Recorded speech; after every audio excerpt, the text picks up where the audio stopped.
وأشهد أن محمدا عبده ورسوله Katim Nabi'in sallallahu alayhi wa sallam. That is, I give open and sound witness to nothing is worthy of worship except Allah. Is one along with our partners and associates, and I also give open and sound witness that Prophet Muhammad sallallahu alayhi wa sallam is his slave, servant, messenger, and seal of the prophets. Peace be upon the prophet, upon his descendants, upon his companions, and upon the righteous throughout the world. And peace be unto you. Assalamu alaikum. We're forever thankful to Allah, highly glorified to see for once again allowing us to unite for this wonderful day, this wonderful part of the day for Salat al-Jumu'ah, by which we come to seek his aid, his guidance, to beg for his mercy, and to beg for his forgiveness so that we can be better human beings. That's what this whole life of submission to Allah is about, becoming better. That's why we talked last week about Allah said the most excellent names belong to him. And when we take on these attributes, and when we take on the name, we don't take on the name because it sounds good. That shouldn't be the reason. The name we have should be used as something to strive towards becoming. You see? If you take a name, that name has meaning, so you're striving to become what that name represents. That's why all of us should be striving to be Muhammad. And the reason why all of us should be striving to be Muhammad, because Muhammad is one who not only who is praiseworthy, but Muhammad is one who praises Allah often. That's Muhammad. So all of us should be striving to be Muhammad. We should be striving to recognize the ideal that whatever we do, whatever we involve in, whatever prosperity we have, whatever success, whatever challenges, all praise is due to Allah. That's humbling, that's intelligent, and that's what we're all about. When we praise Allah, he lifts us up. And when we hear this powerful call that has been given, that is given all the time, it's a constant reminder of what we should be about. When we hear this adhan, which is literally a knock on the conscience of the human being, that's what the adhan is. The adhan, this call, is a knock on the conscience to awaken the human being to priorities. I hope you understand what I'm saying. It is a knock on the conscience of the human being, awakening him or her up to priority. And the first priority is, when you hear this call, is who's the greatest force? What is the greatest dominant ideal of power, glory in your life? Allah. When we hear that, that's priority. That Allah is bigger than whatever you face, whatever your challenge is, whatever you engage in, whatever your shortcoming is. You say Allah's Akbar. And that puts everything in context, that Allah is bigger than anything we're involved in. That's why most Muslims, you don't find them getting overwhelmed, because they understand all the power, glory, praise, and power is due to Allah. And that he is the one who has the power to make your life better. So when you accept that idea, the priority is that Allah is bigger than when I'm challenged. I'm unemployed, Allah is bigger than that. And you understand Allah is bigger than that because when you realize that fact, that you understand that the greatest force has willed everything in terms of opportunity for you, you shouldn't be unemployed for too long. If you understand that. Allah said in the Quran that he created everything for you. Do you know how powerful that is? That everything in the creation, Allah said he created it for you. That there's no other being in the creation who has the ability to maximize this creation better than the human being. No animal can maximize this. No bird can maximize sun, moon, stars, rain, and all the resources in the earth, in the body called water. No creature can do that better than the human being, because the human being is operating on more spirit and intellect than instinct. Animals operate in a limited world based on instinct. Allah has given the human being the capacity to expand, go beyond limitations, go beyond being ordinary moving towards this extraordinary creature he willed into creation. So when we hear this call, the priority is Allah is greater. And if he is the greatest force, he is greater. And if you're submitting your will to him, then naturally you're supposed to grow into greatness as a human being. There's a verse in the Quran where it asks the question, what is the matter with you that you hope not for greatness from Allah? It's a question. Allah don't want ordinary for you and I. He doesn't want average for you and I. It says, what is the matter with you that you hope not for greatness from Allah? He said he's the greatest. And if you submit to him, you're supposed to be evolving into greatness as a human being. So this call put everything in priority. Allah is greater. But this call is also a call that Brother Hassan gave. It is a call to freedom. And that's what the human being needs to realize, freedom. There's so many people living in captivity, living in bondage, psychological bondage, emotional bondage, spiritual bondage, financial bondage. So this call here is a call of greatness, right? But it's a call to freedom, because from the very beginning you say, Ashhadu an la ilaha illallah. Now that's powerful right there.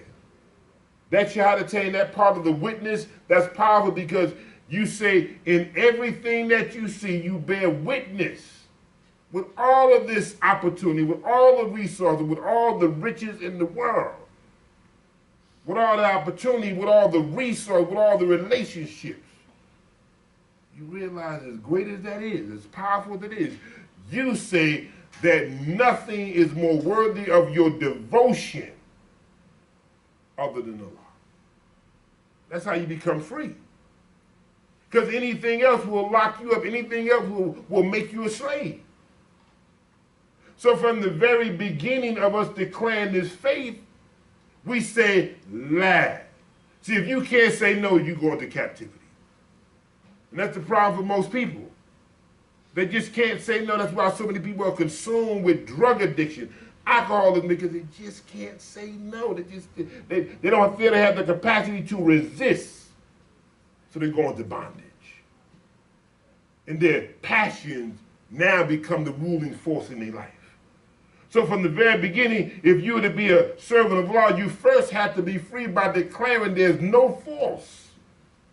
There's no person, there's no opportunity, there's no thing, there's no money, there's nothing worthy of your bondage, your loyalty, your commitment other than Allah. Anything else produces slaves. So from the very beginning you say, Shadu and la, here's the word la. That's how the slave is made. The slave is made because he has been conditioned to believe he does not have the power to resist power. See, the slave has been conditioned that there's another power more dominant than his will to resist. So when we hear this call, it's a call calling you to freedom, calling you to your real power of being able to say, la. From the very beginning, you have to become a protester. Fighting against anything that will lock you up. That's why the idlah, whatever that force is, whatever that being is, whatever that resource is, whatever that person should not have an authority over your life, that you put them to be more significant in you than Allah. So this call is calling people to freedom. Because you can't really utilize all that Allah said He created for you if you are a slave under the influence of someone else. So we hear so many calls in the world. The call to war. The call to indecency. The call to criminal behavior. The call again to sport and play. All of these calls distracting you from the priority. We talked about this call as a call that put things in priority, calling you from the greatness that you should experience as you submit your will to the greatest force in life. Ashhadu an la ilaha illallah وَشَهَدُوا أَنَّ مُحَمَّدًا رَسُولُ اللَّهِ. Here's Muhammad, putting him in the proper context. Not a partner to Allah, but the messenger, delivering the message of truth to the world. That's what the Bible says, and you shall know the truth, and the truth shall set you free. See, these lies are what's locking people up. And a lie is nothing but a distortion of truth. So if the truth will liberate you, then a lie will lock you up. So Muhammad is the messenger who comes to deliver the message that will free humanity. That's what the Quran is. The Quran is the liberating force. He comes to deliver the message that let the human being understand what is your role in the creation.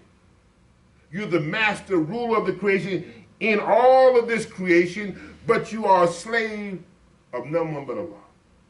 That's why we talked last week that the highest position you can ever take in the world.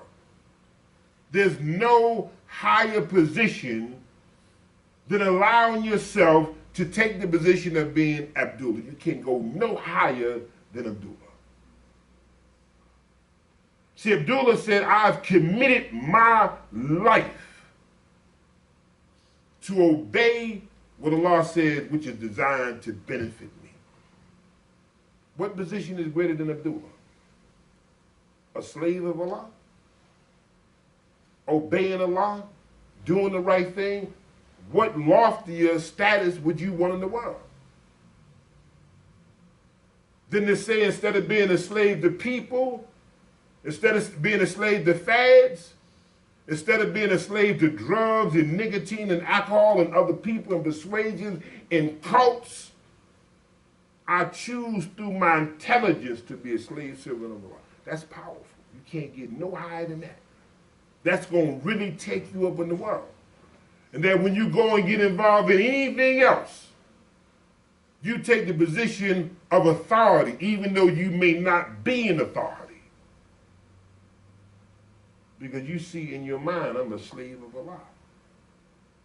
And when anything interferes with that process, I have to resist it. And then when you do that, Allah will bless you. That's why it's so important when we talked last week about where Allah says in the Quran, He says, Inni hadiya ummatakum ummata wahid wa anna rabbikum fa'abidun. Verily this ummah of yours is one ummah, one community, and I am your evolver, therefore serve me. One ummah.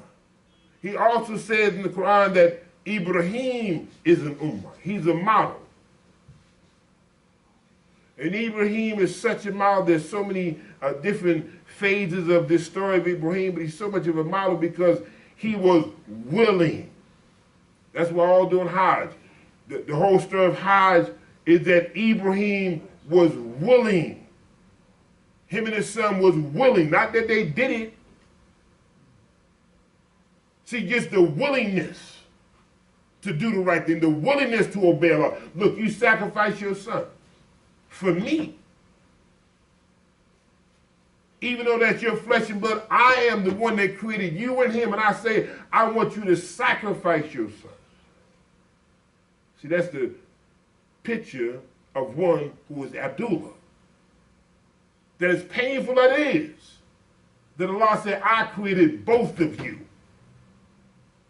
And I say, make the sacrifice. And the father tells his son, and the son said, Dad, you'll find me submissive to this process. It's the vision. But before it took place, Allah says, you fulfilled the vision. Because it was only a trial of your willingness to do. I hope you follow what I'm saying. That's why it's a powerful model. Are you willing to make the sacrifice? And then when you do that, Allah gonna bless you. That's why what we involved in life is what Allah judges by is, are you, what is your intent? Are you willing to do this?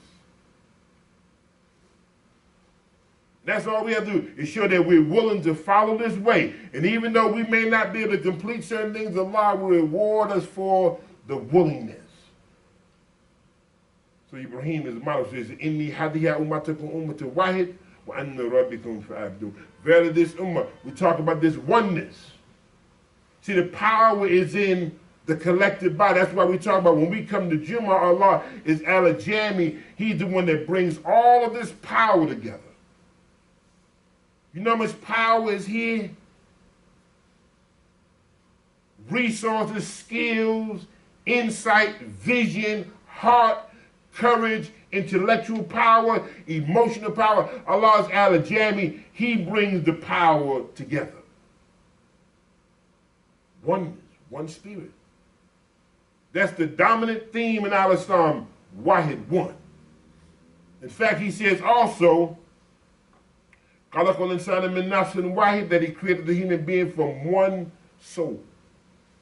Powerful. You have two eyes, but one vision. You got 2 feet, but you only can walk in one direction. You know that? You can't walk forward and backwards, side. One direction. 2 feet, one focus. That's why last week we talked about Jumu'ah. We talked about focus. Your power is in bringing the energy together. When you bring the energy together, that's power. That's what Wahid is about. We bring all of this together, one force. And when we bring all this energy together, it becomes a transformative power. Verily, this ummah of yours is one ummah, and I am your Rabb. Go back to Rabb. He's the one that's evolving you. We want to grow. We want to write a new story. We want new chapters. We talked before about that you give the testimony, showing the possibility of what can happen when people realize their true worth and power as a human being who is submitting their will to the will of Allah. So he said, verily this ummah of yours is one, and I am your evolver, therefore serve me. Rabb. Taking us from one stage to another. I mentioned to you last week about this story, and I want to just talk to you about a little bit about story. One thing Allah says in the Quran, that he says the Quran is Ahsan al-Hadith. That the Quran is the best story. You've heard Hadith over and over, and is related to Prophet Muhammad sallallahu alaihi wasallam. You've heard about the Muhaddith. The Muhaddith is the one who studies the story. He studied the Hadith and then followed the chain to find its authenticity. Is it real? Is it fabricated? Is it a lie? Just the power of a story. There's been so much taught about story. And we live in a society that's just push all kinds of stories. And what you have to realize about these stories is that these stories shape people. And most of the stories you hear are distortions of truth. One of the greatest stories that was told about the black man and woman in America is that they were not just a slave, but he was taught that he was not only taught, but he was conditioned to accept the ideal that he was 3/5 of a human being. Do you know how dangerous that story has been and still is today? That people have not yet recovered from the idea that you are less than, you have not yet evolved as a human being. That's a damaging and a very crippling story that the after effects are traumatic. The after effects in 2018 are still affecting people today. Because why? It's a lie, and that story has been distorted. That's what a lie is. A lie is nothing but the distortion of truth. So Allah said that the Quran is Ahsan al-Hadith. It is the best story. Why? Because it is founded in truth. Why? Because it is a story that comes from Allah to Jibril to Muhammad the Prophet sallallahu alaihi wasallam. That's why the Quran is the best hadith. It is the best story. because it is based in truth.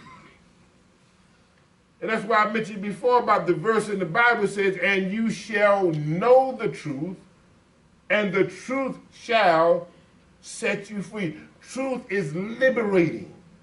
You watch on the news every day, you see all these trials, right? All these committees asking people to tell me about your story, tell me about the experience and what happened. Somebody's telling the truth and somebody's lying. But it's all these stories that are shaping behavior. Because through stories is how people transmit ideals, wisdom, culture, and lessons. That's what stories do.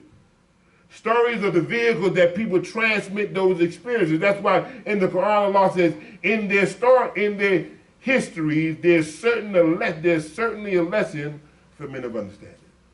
In their history. What is the basis of history? If you look at the basis of the word history, you find the word story. In their story,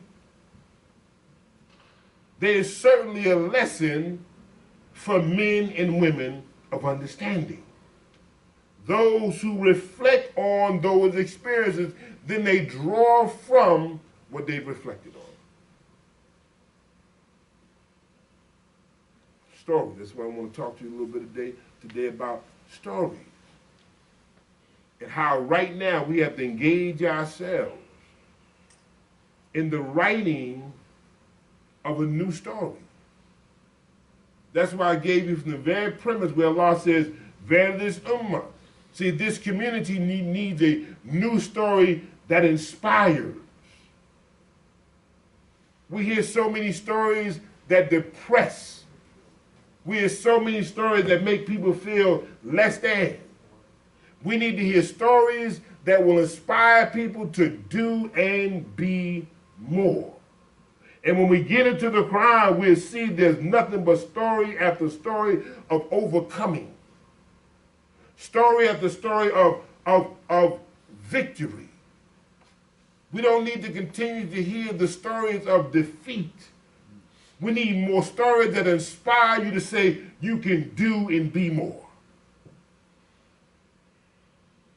That's why I shared with you that story last week of the soap man and the preacher. And the soap man asked the preacher, listen, man, what good is religion? When you look at all over the world and see what's happening with the killing, the death, the violence, the poverty, what good is religion? What has religion done for anyone? Here's the man that's asking this question, is the man that makes soap.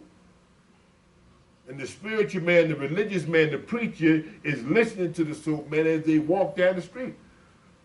And they approach a little young boy sitting on the curb and he's a little dirty. And the preacher said, listen, soap man, let me ask you one question. Why that little boy over there sitting in that dirt? He said, now, preacher, you know that ain't right. He's dirty because he haven't used the soap.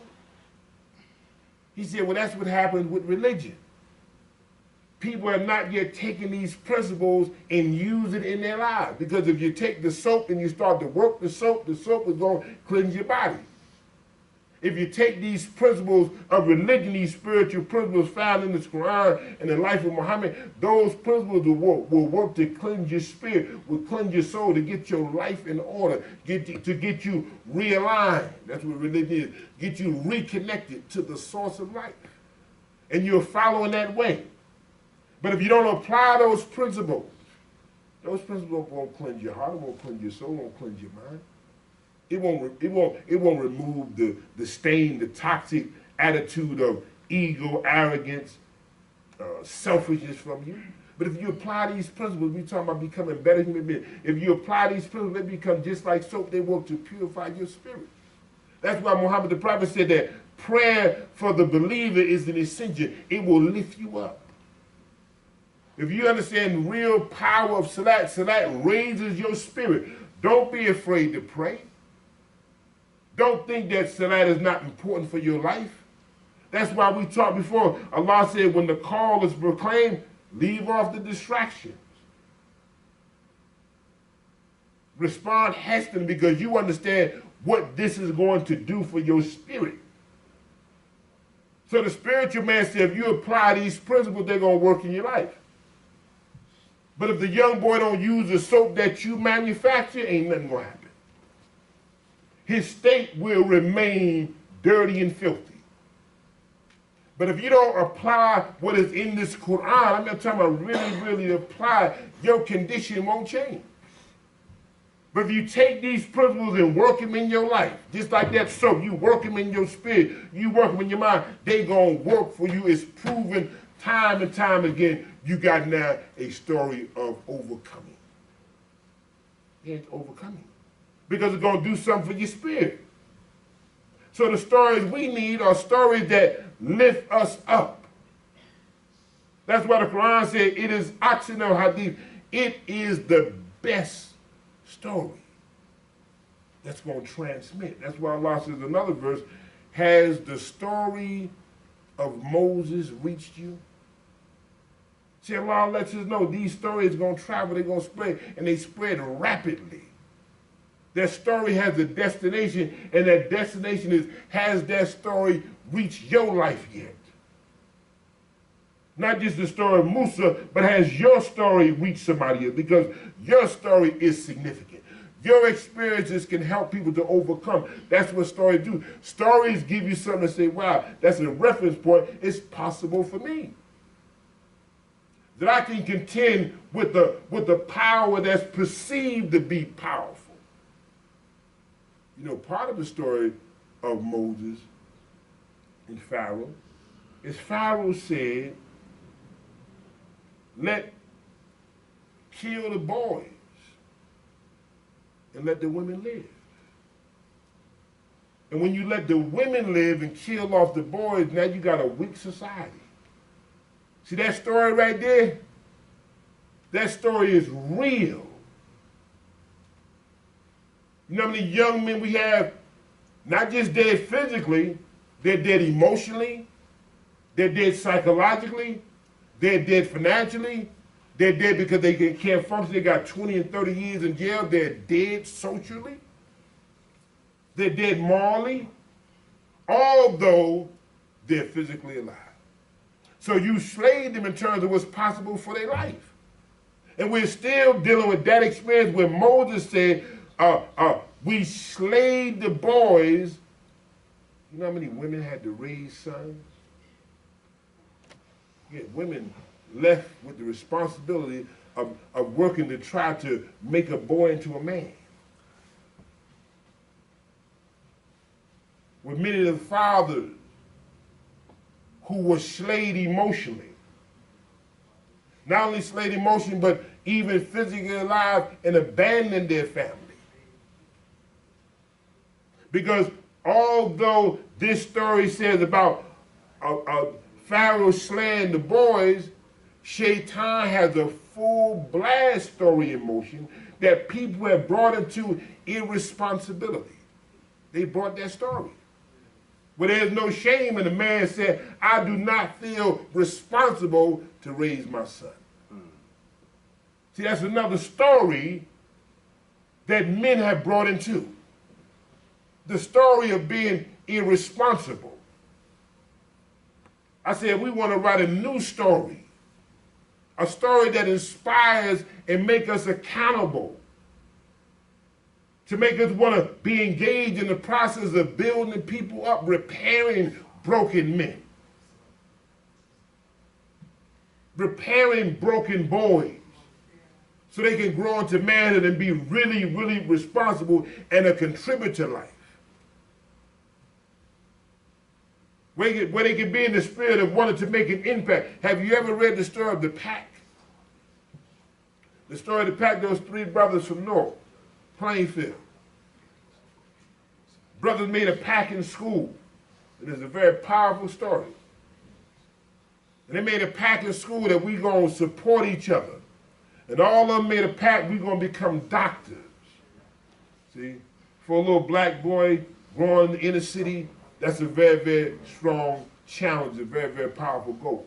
And they made a pact that in school, we're going to support each other, we're going to support each other financially, we're going to support each other mentally, we're going to support each other just to give each other the spiritual support to say, it's possible, you can do it. And they all made a pact with all the challenges, all the adverse situations they were exposed to. Friends going to jail, friends being killed, friends just dropping out of school and saying, man, that ain't popular. Let's do this. Don't forget about that school. So, no, they said, we made a pact. We're going to become doctors, and we're going to go back and serve our community.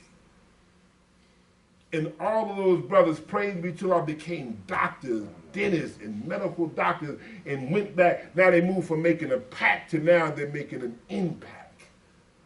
I hope you follow what I'm saying. It's a very, very powerful story. They made a pact, and now they're making an impact.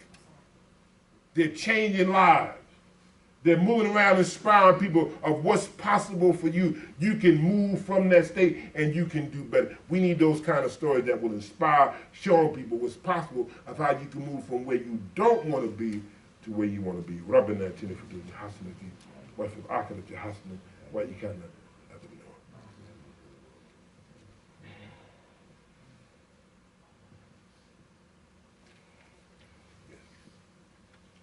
Assalamu alaikum. So the power of a story, writing a new story. You got to write a new story. We have to write a story that's going to inspire all of us to be engaged in the process. First of all, I mentioned last week that we get to know each other.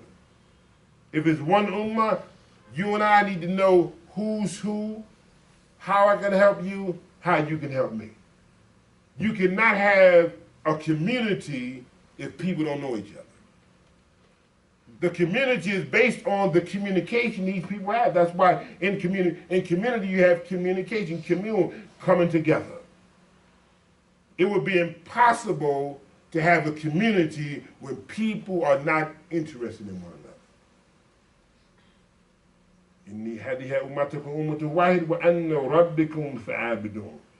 Verily this ummah of yours is one ummah, and I am your evolver, therefore serve me. Allah is lifting us up. He's lifting us up.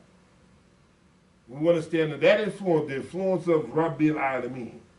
Any other influence is going to take us in another direction. We want to be under the influence of Rabbil Alameen, the evolver of all systems of knowledge. You know, the great late Maya Angelou said something very powerful when I read poetry. She said, I can be changed by what happened to me. I refuse to be reduced by it. And all we're talking about is these experiences. You can have all kinds of experiences that make up your story, but you can't allow it to reduce you. Why? Because when you allow it to reduce you, that is the story that Shaitan then put into existence.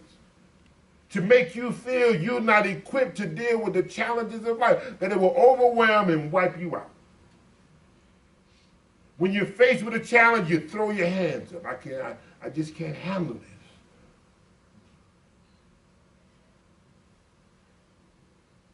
Because Shaitan has a story too.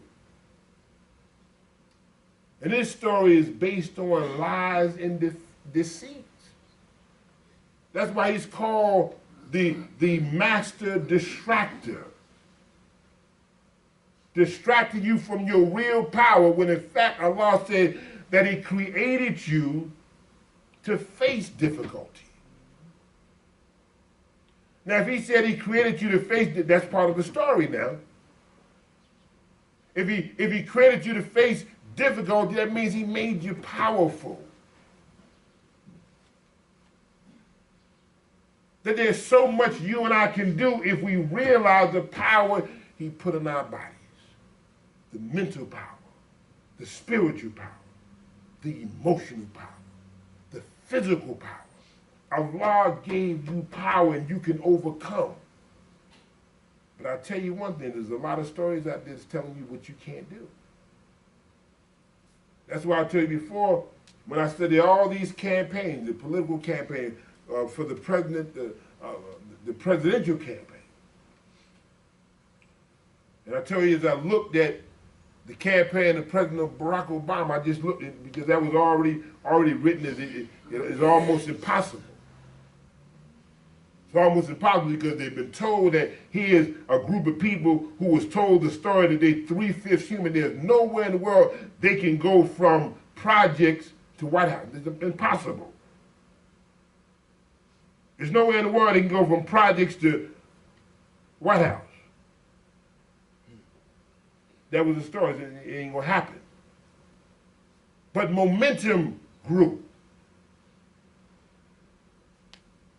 And it inspired people to say it's possible in 3 words. You've heard the words. It went all over the country.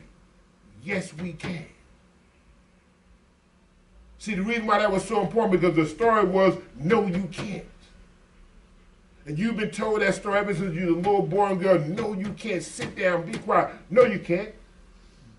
And that story that you was given, no, you can't, you talked yourself out of what you believe you can do. Because the story reached you, it ain't possible. You ain't got the ability.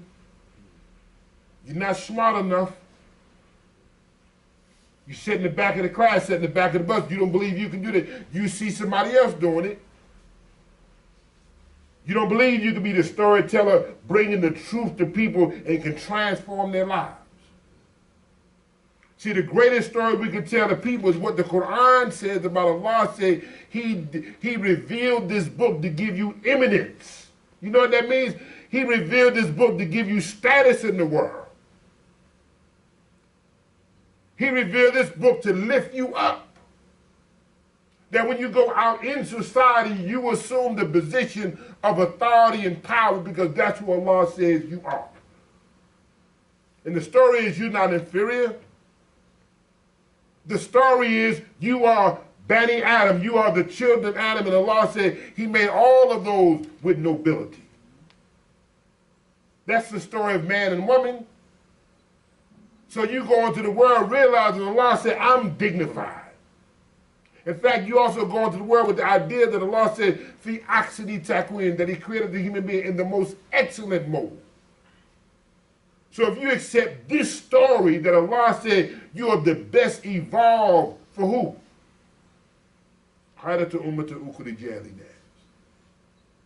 You accept the part of the story Allah said that you are now the best evolved, not for Muslims. You understand that? Your role is not a Muslim to Muslim relationship. That's small. Allah says, again, we talked last week, Kharaj, He brought you out. Here's your story of pain. He brought you out of pain. He brought you out of fear. He brought you out of poverty. He brought you out of bondage. He brought you out of insecurity. And awakened your spirit with this revelation, and now you are to serve Linas, not Muslims. You serve people, so you deliver this message to people. Don't look for Muslims. You gotta reach the people. So we gotta write a new story of what's possible, because we believe, yes, we can. We believe it's possible. My good friend Malik believed it was possible that he can legitimize his business. I'm a businessman. He perceives himself as a businessman now. I don't perceive myself as a slickster, as a hustler. I perceive myself as a legitimate businessman because I believe it's possible. Yes, I can. Yeah. So you go into the world, now you can compete. We got to compete and do better. That's why the Ummah encourage each other. It's possible. I told you, the Ummah, you know, the Ummah is the mother carrying that life. You know what the mother has to do after carrying that life? The mother has to push the life forward. After the mother carried a child for 9 months, it's time for delivery. The mother has to push that life. That's what we got to do to each other. We have to push each other. Yes, you can. I know you got these doubts and fears and insecurity. You want, it's possible for you like it's possible for anybody else. We can't be moved and consumed by fear and doubt and skepticism. Allah gave you power. That's why I gave you that verse before. Allah said, those who, if we establish them with power in the land, they will make the salah and they'll pay the zakat. Allah wants you to have power, but when you get the power, don't forget about Him and don't forget about people. That's a powerful position right there. Allah said He gave you power. See, that's the real story we got to share with people. And when we share that kind of story, and just as much as we was passionate in whatever world you came from before you came to Al-Islam, even if you was born in the religion, born in Deen Al-Islam, be passionate about this. Be more excited about this than anything else in your life. And when you do that, oh, you have a powerful story to share with the world. You share a story with the world of what's possible. And let me give you something what Muhammad the Prophet said, and we're going to close this khutbah, inshallah. Because he said, truth is powerful. We said al-haq is that which is durable. Durability is lasting. And those are the kind of stories we need. We need stories that are lasting, that are grounded in truth. So we have the storytellers and the story makers. Here's what it has to be founded on truth. Prophet Muhammad sallallahu alaihi wasallam said, keep telling the truth, for truthfulness leads to good deeds, and good deeds lead to paradise. If someone continues to speak the truth and makes the truth his target, he will be recorded in Allah's presence as being a truthful person. Avoid lying, for lying leads to wrongdoing, and wrongdoing leads to hell. And if a man or woman continues to tell lies and makes lying his target, he will be recorded in Allah's presence as a liar. So I don't want to be known as a liar. And you shouldn't want to be known. There's no power in being known as a liar. In fact, a liar is really a weak person. Because the lie, again, I tell you, is nothing but a distortion of truth. They know the truth, but they create another story and they begin to tell lies. That's why growing up, we use the word lie, story in the, growing up, when I grew up, you tell the person who was lying, stop storying. We equated the lie with a story. It's something that somebody created. See, they're creating stories all the time. And a lot of the stories are created on lies. And people begin to embrace those lies, live them out like they're real, and you wonder why they're in the state they're in. They've been lied to, and Shaitan is at the top of the lie. So we got to write a new story. A story that inspires, a story that informs the truth. And when we start building on those kind of stories based on truth, we have a firm foundation. I'm going to leave you with a quote. It's our Bible. I know some people say, why you recite the Bible? I recite the Bible because we say we believe in the books, right? We believe in the books. Some Muslims say, well, I just read the Quran. Well, the Quran, even itself says it is the final revelation. So that means there's some good information in the scripture that was revealed before Quran. But Allah said the Quran is the book only He will protect. It's the only book that there's no question. Anything else is questionable, but there's some value in the books. And Jesus said Isa said, those who hear my word and don't respond and act on those words is like a man who builds his house on sand. So that when the winds and the rain come, the house falls because the house is built on a weak foundation. But the man or woman who hear my words and live on those words is like a man or woman who build a house on a rock. So when the winds and the storms come and hit against the house stands because the house is built on a firm foundation. That's truth.